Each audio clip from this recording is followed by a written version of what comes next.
আসসালামু আলাইকুম, কেমন আছেন আপনারা? আশা করছি সকলেই খুবই ভালো আছেন। আলহামদুলিল্লাহ, আমার রাজহাঁসগুলো খুবই ভালো আছে। আজকে যেই টপিকটা হতে চলেছে, অবশ্যই আপনারা টাইটেল এবং থাম্বনেল দেখে বুঝে গিয়েছেন যে রাজহাঁস কী খাবার খেতে ভালোবাসে। আপনার তার বাড়িতেও যদি প্রথম রাজহাঁস এনে থাকেন বা রাজহাঁস আপনার যদি চাষ করতে শখ যায়, আপনি যদি জানতে চান যে রাজহাঁসকে কী খাবার খাওয়ালে আমার কম খরচে রাজহাঁস পালন হবে, তো আপনি একদম ঠিক ভিডিওতে ক্লিক করেছেন।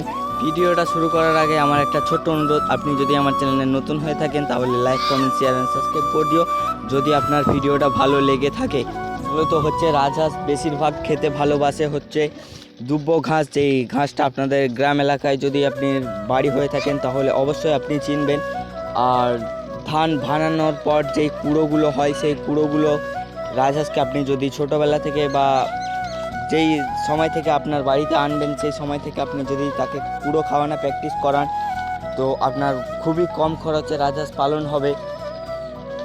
যেহেতু কুড়োটা আপনার টাকা দিয়ে কিনতে হচ্ছে না, ধান বানানোর পর আপনি এমনিতেই পেয়ে যাচ্ছেন। আর আপনি যদি চান যে আপনার রাজহাঁসটাকে মোটা তাজা করবেন, কোনো ব্যবসা করতে চাচ্ছেন না শখের জন্য, তাহলে আপনি ভাত খাওয়াতে পারেন।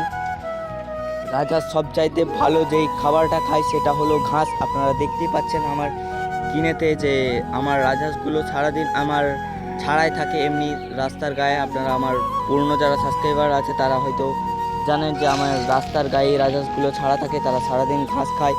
যখন একবার দুবার বাড়িতে আসে তখন আমি একবার যেই আমাদের খাওয়ার ভাতগুলো এক্সট্রা বেড়ে যায় সেগুলো দুটি দিয়ে দিই। বেশি পরিমাণ দিই না, হয়তো বা এক থালা কি ওই সামান্য পরিমাণেই তারা ভাত খায়, বেশিও ভাত খায় না।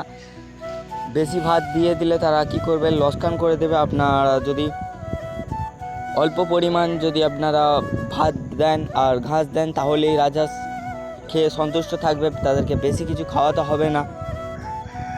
লোকে বলে যে রাজহাঁস অনেক খায় বা ইত্যাদি ইত্যাদি, না, এরকম কিছুই না। তাদের যদি আপনি পরিমাণ মতো ঘাস দিতে পারেন, আপনি যদি দিনে এক ব্যাগ বা আরও এক ঠেকা ঘাস কেটে দিলে, আপনাদের যদি আশেপাশে যদি জমি না থাকে, আপনি যদি ঘাস কেটে তাদেরকে খাওয়ান, তারা আরামসে ঘাস খেয়ে ভাত খেয়ে রয়ে যাবে। এটা কোনো ম্যাটার না। আপনাদের রাজহাঁস পালন করতে যদি শখ চাই তো অবশ্যই রাজহাঁস পালন করতে পারেন। অবশ্যই আমি বলবো রাজহাঁস পালন করা অনেকটাই ভালো যদি আপনি বিজনেস করতে চান বা শখ করতে চান। আমি যেহেতু শখের বশে নিয়েছি, আমার রাজহাঁস আনার শখ ছিল, আমি শখের বশেই এনেছি। এখন হিসাব করে দেখছি যে রাজহাঁস পালন করলেও লাভ আছে। আপনারা আমার পুরনো ভিডিওতেও এইরকম টাইপের ভিডিও পেয়ে যাবেন, রাজহাঁসে কত টাকা লাভ আছে বা রাজহাঁসের ক্ষতি কী। সো আজকের ভিডিওটা এই পর্যন্তই, দেখা হচ্ছে নেক্সট কোনো ভিডিওতে। ততক্ষণ আল্লাহ হাফেজ, বাই বাই, টেক কেয়ার।